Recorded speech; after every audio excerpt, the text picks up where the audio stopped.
Difference between Article 226 and Article 227 of the Indian Constitution.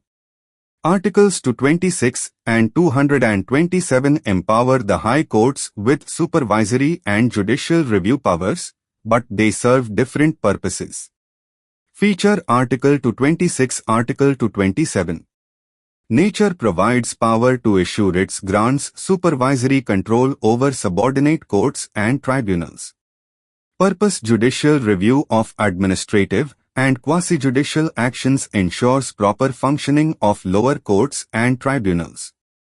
Scope: enforces fundamental rights and other legal rights, ensures courts act within their jurisdiction.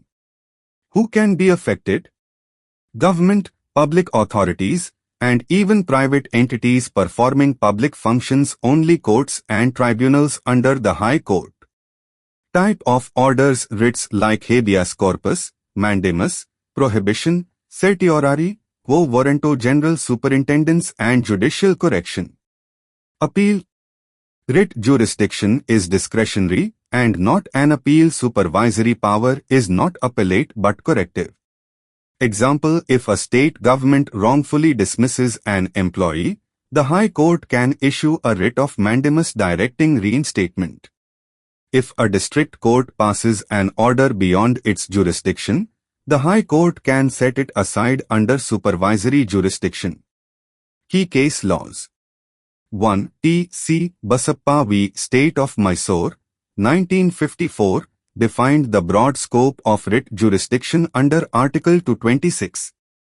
2. Varyan Singh v. Amarnath, 1954, established that Article 227 provides the High Court with the power to ensure that lower courts follow proper procedures. Conclusion. Article 226 is invoked to protect individual rights against state actions. Article 227 is used for judicial discipline and correction of lower court errors. Would you like further examples or explanations? भारतीय संविधान के अनुच्छेद 226 और 227 में अंतर. अनुच्छेद 226 और 227 high courts को न्यायिक रिव्यू और सुपरवाइजरी कंट्रोल की शक्ति देते हैं, लेकिन इन दोनों का उद्देश्य अलग-अलग है. विशेषता अनुच्छेद 226. अनुच्छेद 227.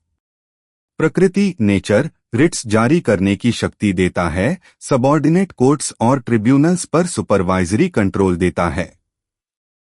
उद्देश्य पर्पस एडमिनिस्ट्रेटिव और क्वासी जुडिशियल कार्यों की जुडिशियल रिव्यू, सबऑर्डिनेट कोर्ट्स के उचित कार्य को सुनिश्चित करना.